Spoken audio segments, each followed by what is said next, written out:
True, I'm very proud of the record numbers that the Egyptian tourism industry have generated during 2023. Who has been making that visit?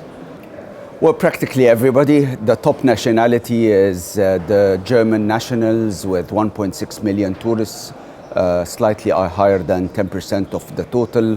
The Russians, the Saudis, the Brits, Polish, Americans, and of course in every one of those nationalities and other nationalities, the Chinese, the Czechians, Italians, of course, in every one of those nationalities, they have different preferences, different average number of nights per visit, different products that they want to sell.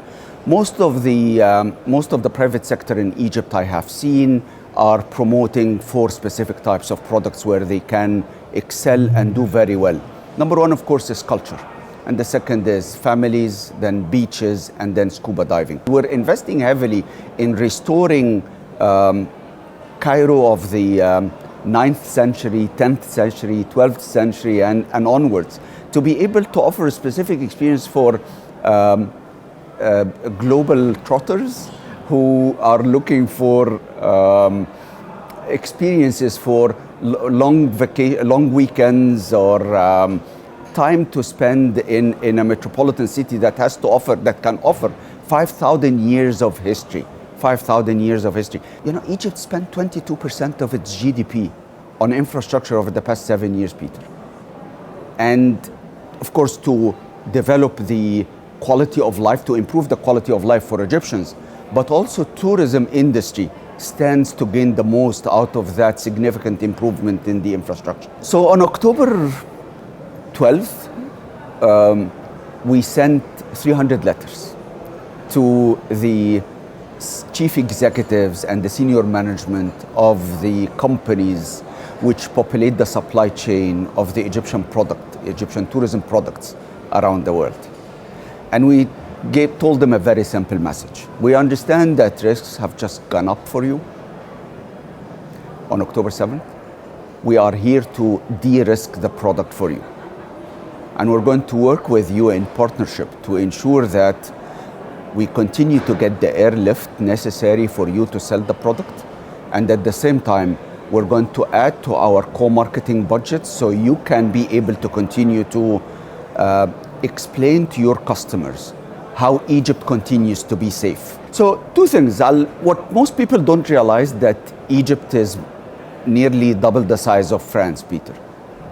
And that the Gaza borders is between 300 kilometers to 1,000 kilometers from the nearest tourism city that most British tourists and other European tourists will visit. These days, because of the huge investments that are needed to be able to continue to preserve and restore those human heritage to the world. Today, the Supreme Council for Antiquities, the budget allocated for spending is witnessing significant challenges and pressures, especially with the inflation in the country. And this is why we continue to ensure that the prices of the tickets and the negotiations that we continue to have with the Ministry of Finance to be able to receive the right budgets for the council to continue to do its job.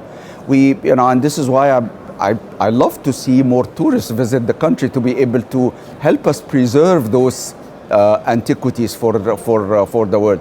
The entire budget for all these antiquities this year is going to be in the range of about $350 million. The Metropolitan Museum in New York spends kind of that money during 1 year, just one museum in New York. So it shows you the extent of the challenge that we face as we try to preserve these antiquities to the world.